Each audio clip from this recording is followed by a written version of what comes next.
BigBear.AI has been making some serious moves, and this stock has been volatile. But today, it's showing some strength. And is this just another kind of short-term spike, or is it something bigger happening under the surface? Well, let's break down what's driving BigBear.AI and whether this momentum is worth paying attention to. We were just reviewing Cooler stock and how we are potentially planning to trade it this next week. If you guys want to join me live at Market Open, it's that second link down below. BigBear.AI, it's a stock that's nearing the 200-day moving average. I could see that this is a level we've mapped out multiple times. We said, hey, if it breaks above here, we could see some bullish momentum, maybe getting back into this level here above that $3.50 range would be really good for them to see a recovery. Now, today's 7% push is good, but it's just not quite enough to have confirmation that we're going to see it continue this upward direction on the near term. Does it look good? Yes. Does the market of defense and AI look good? Yes. We're going to see more government spending there. We're going to see more eyes looking at the borders and at different points of entry in the US. In BigBear.AI, part of this run that we saw back here from November to mid-February was a 500% increase because of a lot of hype. I wouldn't say all hype. There's been some good tech they have. Like, for example, they actually, I don't want to say all hype. They have that tech where you go to Denver International Airport or Heathrow and they scan your face at the airport. And if you guys got your face scanned recently to go through security, that's BigBear.AI. And I've seen them work with some new companies. They got a $160 million contract. So I wouldn't say that it's all hype. There's a lot of reasons why they've gone up. They got a partnership with Palantir, among others, and it makes sense that we've seen this increase. Now, since the sell-off, though, this trend has been pretty consistent. Now we're starting to see a recover. It's still 115% up from when we started covering it, which is great. And we got an average price that's below current price. I would like to see this 200-day moving average get absolutely blown through and we break up into this $3.50 range.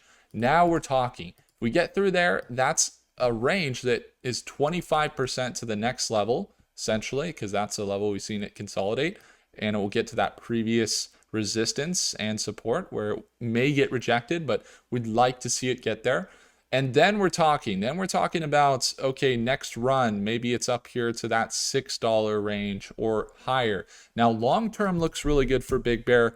The near term, obviously, is just a little bit uncertain. If they're not above the 200-day moving average, doesn't look too good. The RSI and the MACD look a little bit overextended on the overbought side, but that's just because they've had a recent rally like the rest of the market had today. And possibly they could push through and get some newer levels going for them. BigBear.AI stock had some interest from institutional investors, but one thing that's kept them afloat and really keeping their momentum is their financials revenue was looking good. One thing to note, their net income, not beautiful. They had to pay off some debt. There was some extra expenses, no doubt. But if you check their revenue, take a look at it right here.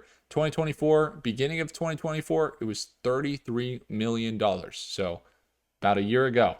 Then it was $39 million in the next quarter. Then it was $41 million in quarter three. And then just recently, it was $43 million in quarter four of 2024. So from the start till the end of the year, they went up 8% in revenue. That net income in that last quarter is what kind of brought them down even more than some of the widespread market effects from tariffs and what could be maybe a deal happening with Ukraine, which is why I believe some of the market had a nice recovery today. But all those events actually fairly related to BigBear.AI and their tech that they put out in the market. Now, one thing to note, if you're looking at the financials and you're saying, okay, 43 million revenue, they're basically bringing in $160 million a year. So $700 million valuation, not too bad there. It's kind of making sense for the market cap. If you go into the institutional holdings, this is where things do catch my attention. right before end of 2024, you see more investments from BlackRock, Vanguard, you got State Street, Morgan Stanley. These are good indicators. They're not everything. In fact, we most likely saw some of these big institutions selling off here in this dip back here. And it's possible, but that's going to be the same thing that pushes them back up into these previous highs. This type of volume, this type of money flowing into BBAI that originally pushed them up from this $3 range to $10.50, that's not retailer. That's not retailer. That is institutional investors. That is some big time money flowing in. Now, I don't think it's a coincidence either that they got their new CEO at the same time. They started to get a lot of momentum around this time. They got Kevin McAleenan, who was formerly an acting secretary of the U.S. Department of Homeland Security. Why does that play a key role in their growth? Because if you have someone that was commissioner of U.S. Customs, Border Protection, and focused on counterterrorism, border security, immigration enforcement, and following almost 2 decades as a career official, wouldn't it be unquestionably obvious that that would be a massive connection benefit for BigBear.AI to grow? For them to make more money, they need to secure more contracts. If you have your CEO as someone who is acting Department of Homeland Security, acting secretary, that's going to play a big role in them being able to secure more money and get more contracts as they're working heavily with the US government. So I'd imagine that they're going to see some more contracts come as a result of that new CEO. And first thing you see is they pay down debts. That's potentially good.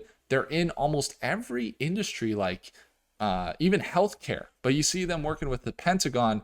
And this is a partnership. If they've got Palantir, that's a partnership that you got to look at and say, well, this company's only under $1 billion. If they get into some of these markets and really see the demand, we could see this as a company that's much bigger than where they currently are. If some of those catalysts play and we see more of those multi-$100 million or even $1 billion contracts roll in. We haven't seen any $1 billion contracts.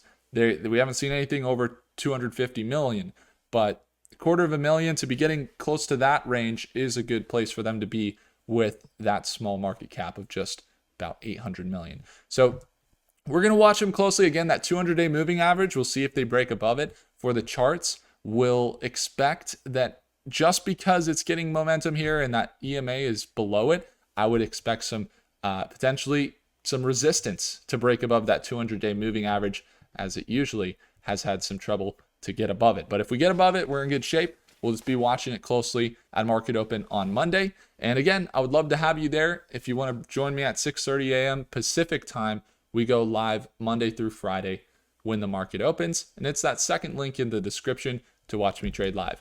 Thank you guys again for watching. If I earned your thumbs up, hit that like button. Do consider subscribing, and I'll see you guys in the next video. Take care.